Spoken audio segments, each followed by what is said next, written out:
Imagine stepping onto the bright lights of the America's Got Talent stage, feeling the energy of thousands of eyes on you. The audience is on their feet, cheering, clapping, screaming, but your gaze locks on Simon Cowell. He doesn't need to applaud. His reaction is something more subtle yet infinitely more powerful. When Simon leans back, stunned, like he's just witnessed something extraordinary, you know you've done something truly rare. That moment, that lightning strike recognition, is exactly what happened for Courtney Hadwin in 2018. Just 13 years old, she stepped onto the stage and blew everyone away with a voice that seemed far beyond her years. Simon took notice. Howie Mandel pressed the golden buzzer. The world gasped. With Simon's label backing her, Courtney seemed destined for superstardom. But fame is rarely straightforward, and the path for a young prodigy is never without obstacles. What happened after that viral moment? How did a rising star confront the pressures of the industry? And where is she now? Today, we're diving into the full story. The rise, the challenges, and the rebirth of Courtney Hadwin. Even the toughest of critics can be surprised. Simon Cowell, famous for his unflinching demeanor, is known for spotting talent and crushing dreams without ever showing emotion. Yet, the first time he heard Courtney sing, he almost shed a tear.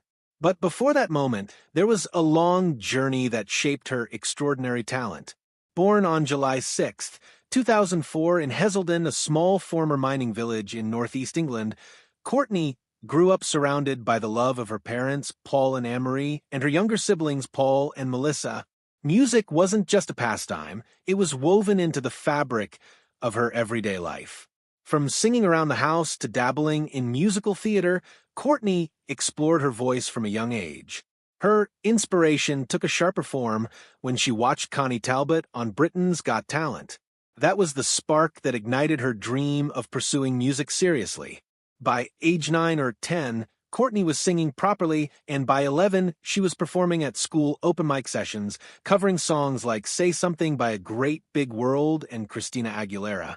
One viral Facebook video of her performance had classmates shocked at her skill. Many urged her to pursue her talent, and Courtney listened. She embraced every opportunity to sing, write, and perform. Her grandfather recalled how she even began busking locally, using the small earnings to fund singing lessons and travel costs. Through local academies like Shotton Hall Theatre School, Peanuts Masterclasses, and Vocal Ovation by Julie Miles, Courtney honed her skills. By 2015, she entered Teen Star UK in Newcastle and reached the grand final performing Bob Dylan's Make You Feel My Love, a performance that hinted at a young star in the making. The following year, at just 12, she won Hartlepool's Performer of the Year award and became a finalist in Beyond the Lights. She also auditioned for Open Mic UK, performing Nothing Compares to You.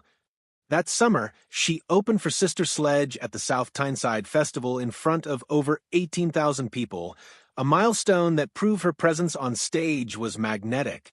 By 2016, she appeared on The Voice Kids UK, impressing judges with Tina Turner's Nutbush City Limits.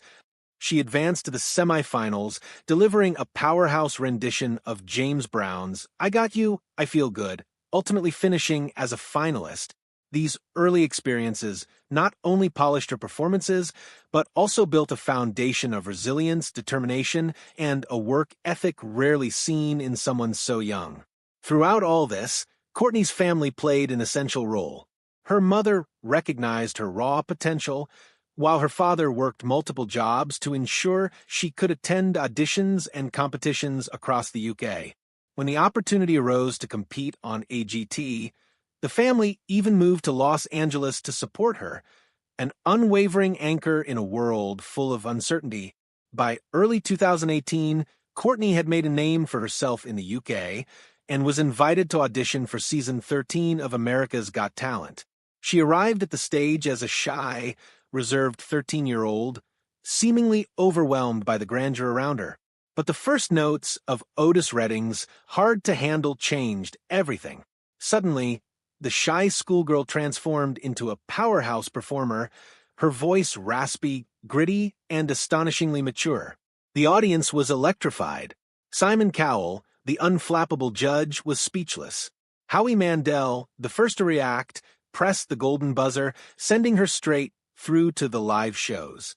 He compared her voice to Janis Joplin, describing it as a sound from a whole different era. Her audition went viral almost immediately, amassing over 310 million views. By the quarterfinals, the world was calling her a generational talent. Week after week, Courtney's performances blurred the lines between child and adult artist, but in the end, she placed 6th overall. The crown was not hers, but AGT had launched her into international recognition. Shortly after, Simon signed her to Psycho Music in partnership with Arista Records, marking the beginning of her professional recording career. At 13, she had reached a milestone many dream of, yet few achieve. The transition from prodigy to professional is rarely easy. Overnight, Courtney became a household name. Headlines proclaimed her the next Janis Joplin or British soul sensation. Yet with fame came an immense weight, especially for someone still in her early teens. At 14, Courtney faced the realities of the music industry, recording original tracks, attending studio sessions, managing interviews, and performing live, all while balancing school and a life that was supposed to feel normal. The pressure mounted quickly, and her creative freedom was constrained by label expectations. Producers molded her sound, executives shaped her image, and the raw, gritty voice that had amazed millions was at risk of being polished into a marketable product.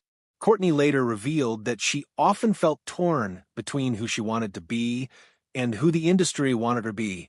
Traveling between the UK and US, attending relentless studio sessions, and meeting constant deadlines left her mentally exhausted and emotionally drained. Praise from fans and Howie Mandel helped, but behind the scenes, she grappled with isolation, self-doubt, and the fear of losing herself. By mid-2018, the whirlwind of fame became overwhelming. Social media posts dwindled, public appearances slowed, and fans began to worry. Rumors swirled. Was she ill? Had she suffered an accident? The reality was simpler. Courtney was reclaiming her space, stepping back to regain control of her music, her identity, and her mental health.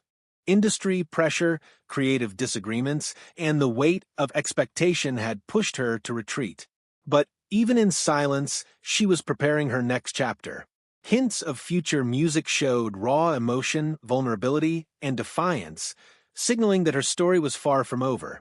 The years following her AGT fame were about reclamation. Courtney began working independently, collaborating with Grammy-winning producer Kevin Bowe. Together, they created music that felt honest, unfiltered, and true to her vision. Tracks like Monsters, You Only Love Me When I Lie, and Breakable explore vulnerability, anger, and resilience, showing a young woman who had weathered storms but emerged stronger. By 2025, Courtney had transformed into an artist fully in control of her creative destiny. She described this period as a rebirth, emphasizing that she could now express herself authentically, free from label-imposed limitations. Her fanbase embraced this new era, praising the emotional depth and intensity of her work. Today, Courtney Hadwin is no longer just the viral kid from Heselden who amazed Simon Cowell. She is a grounded, independent artist, building her career on her own terms. Living in the northeast of England, she balances her personal life with her musical ambitions, staying connected to her roots. Social media is now a bridge, not a pressure cooker. Courtney engages with fans authentically, sharing behind-the-scenes studio moments, personal reflections, and glimpses of her daily life. Her independence is evident in her creative choices, experimenting across genres, writing her own lyrics, and performing live with a focus on connection over applause. Highlights include performances at Carnegie Hall and collaborations with respected producers, marking her as a rising talent with authenticity, resilience, and courage at the core of her music. Her upcoming album, Little Miss Jagged, promises a bold, personal, and eclectic mix of rock, soul, and punk influences, a testament to her evolution as an artist. Courtney Hadwin's journey is a powerful reminder of the pressures young stars face and the resilience required to reclaim one's voice. From the tiny village of Heselden to the stages of America's Got Talent, from viral fame to industry pressures, and finally to independent artistry, she has transformed challenges into strength, setbacks into creativity, and silence into powerful self-expression. She no longer chases fame, she creates on her terms. He